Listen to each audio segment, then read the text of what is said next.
Tony D and Little Joan with a screenwriter's rant on Rubicon, a space movie that's more of a drama, more of a play. Smash like and subscribe. Thank you for smash liking and subscribing. Check out my books, links in the description. Comedy Horror in South Jersey. It's the Pineys, books 1 through 8. So look, this is a international space station type thing that takes place in the future. And while the astronauts are up there, all the lights go out on the Earth. And they're like, what the F happened? And also, they preface it by saying there are no nation states anymore. That's like passe. But something happens. There's some ecological disaster that kills everybody or most people.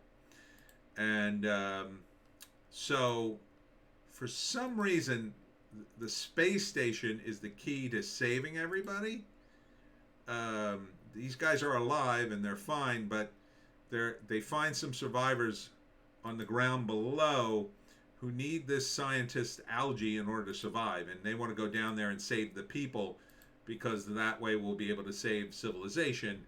And then there's a drama about whether or not, it's worth it to try to save them. Those people wouldn't save us, kind of things. So they eventually go, I guess, and save the people. But I guess the drama is whether or not they should go, and they fight over whether or not they should go. It's called Rubicon, which I imagine is sort of a reference to, the old Roman crossing the Rubicon. Or maybe that's the name of the spaceship, I'm not sure. But Rubicon is you cross the Rubicon. You sort of, it stated the idea, the Rubicon was a river. And the idea in Rome was you couldn't bring the army into Rome. In order to get there, you had to cross over the Rubicon. And once you cross the Rubicon, well, now it's a Roman purge and all bets are off, right? And essentially, once you cross the Rubicon in Roman times, that meant the Republic was dead, and that's what happened. Eventually, Augustus crossed the Rubicon and purged everybody and became the first emperor of Rome, and then everything changed. So, not sure if it refers to that. Maybe it's a double meaning. Screenplay by Jessica Lind and Lenny Larisht. I'm not sure I'm saying that right. Larisht. Directed by Lenny Larisht. I think I'm saying that right. Larisht. Oh, wait. There's more writing credits. Oh, that was the screenplay credits. And then written by Jessica Lind and Lenny Larisht with Julia Franz Richter and George Blagden and Mark Ivanier. So a lot of people wrote this. Are these the actors? Not sure. Not sure. I don't think so. Man, they got everybody in the credits. Sound design, sound guy, composers, creative producer, junior producer. A lot of credits here. Well, good on them. I like when they put the credits in. This is from IFC, so I'm assuming I think this is the algae he makes. Not sure. Some kind of space algae that will save them. Maybe it'll give them food. I don't know. Or oxygen. Maybe that's it. It makes oxygen? I'm not sure. It's some kind of disaster that hits. It smacks of, well, it's going to be a whole climate change thing, I guess. And I say it's like a play because these guys are trapped in the spaceship. It looks like most of the movie. It doesn't look like you see them when they get back to Earth or anything. So here they are in the spaceship going down to Earth. I don't know if you actually see them in the Earth or on Earth. Maybe they die. I don't know. It's an IFC movie, so I don't know. Some of these movies can get a little pretentious. Kind of hard to parse what the story's going to be, but I'll take a stab at it. First act, they're up on the space station having a good time. They're working all these various projects. There are no more nation states, which is okay. Okay, globalist. So then there is some sort of accident. They don't know what happened. So they all come back into the spaceship. Oh, what happened? I don't know. And then they radio, and nobody's answering the radio, and Eventually, they do some scans and they realize, something's very wrong on the Earth. Everybody may be dead. So, or maybe they get one last transmission explaining what the hell happened. I don't know. So, some sort of catastrophic event takes place, and most people on Earth die. But for whatever reason, the astronauts are immune.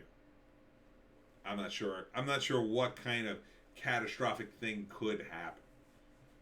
I mean, they could, I don't know, ignite the atmosphere.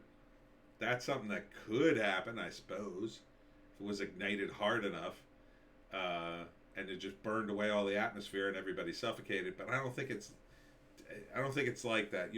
There would be some sort of accompanying visual. I think it's, I don't know. I don't know what it is. Maybe it's a solar flare. But it has something to do with the scientist with the beard. His algae can fix things. So the drama in the second act is all about, do we go down and they find 300 people who, I think it has to do with the atmosphere though, because they say that we're running out of oxygen. So they're trapped in something that has oxygen, but they're running out. Which leads me to believe, like, well, what would happen to the guys in the nuclear subs? Right? They would have oxygen. And don't they have a machine to make the oxygen? I think in subs, but maybe not enough. Not sure how that all works. Anyhow, and they got power. What they don't have in the subs would be the food. Not sure they could make their own food in the subs. But they would have a lot of it. I mean, they would have enough for several months, obviously. Not sure they could make it, but maybe they're talking to one of the subs, and that's the 300 people, and maybe they'll get a hold of them that way. I don't know.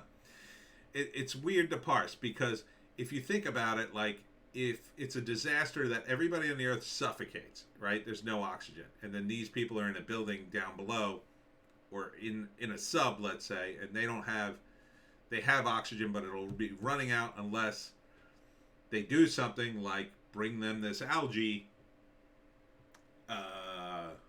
Like, how's it even going to work?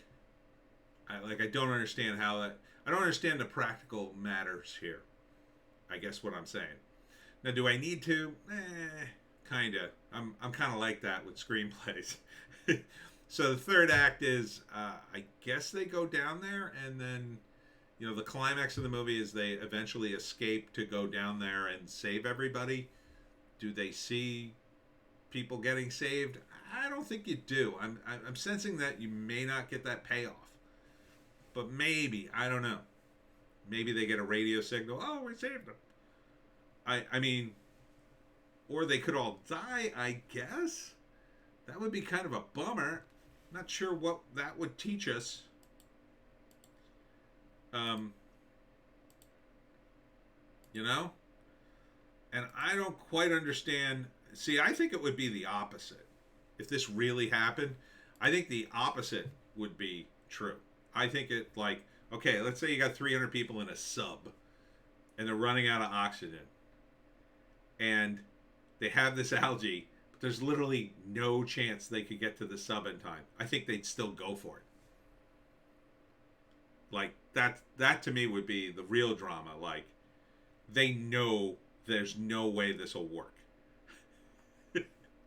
There's almost no chance that this is going to work. And then they do it and they all die. That to me would be a fantastic drama. But it would be such a downer too. Right?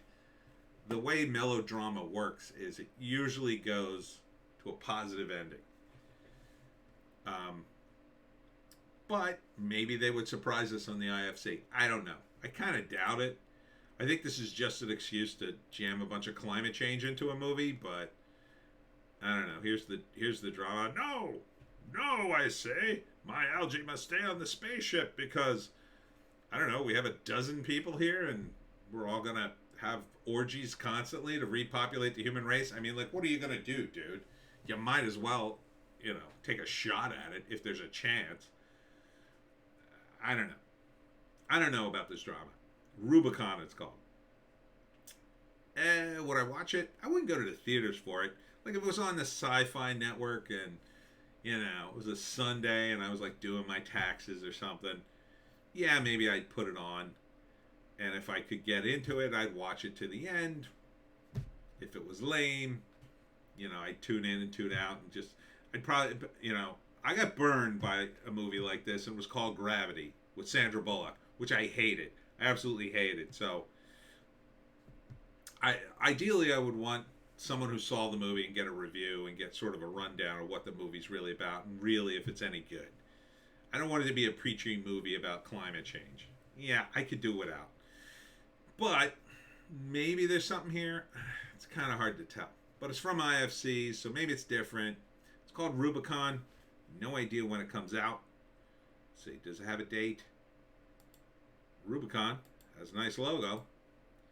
Yeah, no date here. Let's see. Down here. And no. So at some point, this movie will come out. Maybe you see it, maybe you don't. It's called Rubicon. And that's it for me, Tony D. And Little Joan. Check us out on Odysee, Bitchute, and Rumble. Sorry for the late update. I was on a podcast called the Indie Comics Relay, which you can see at some point when they post the whole thing. I will be at on May 29th for the Summer Book Fest in Flemington, New Jersey. Flemington Summer Book Fest. So come out to see me if you're up there. It's north of Raritan. I rarely get up to the north anymore. It's North Jersey or South Jersey. There is no Central Jersey. And we'll see you tomorrow.